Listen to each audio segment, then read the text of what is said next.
Let's make a rainbow clown color.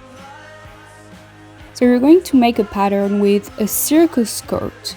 I used an old cologne color of mine, but it's basically just a circus skirt, just shorter, if that makes sense. And you're going to cut that. If you want multiple colors, you need to cut the pattern in equal parts. I choose 6 parts because there are 6 colors in the rainbow.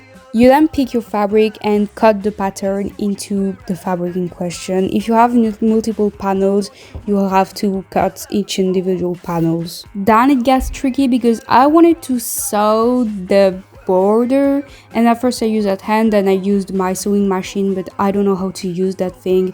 It ended up looking very bad and I lost a lot of time, so I decided if I didn't have fun, I switched techniques. So I glued everything together.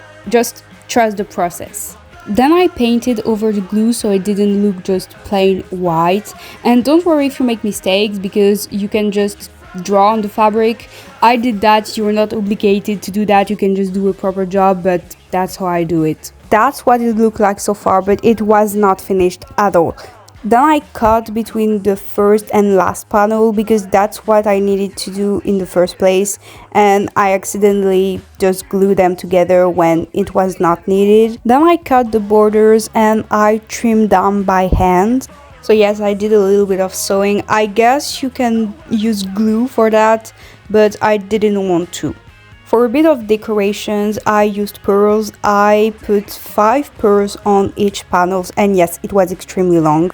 For the ruffles, I used a clear thread. I don't know how to describe how I did it, so you just have to watch and learn, I guess. And to be able to put it on, I just sew a button and a ribbon. And now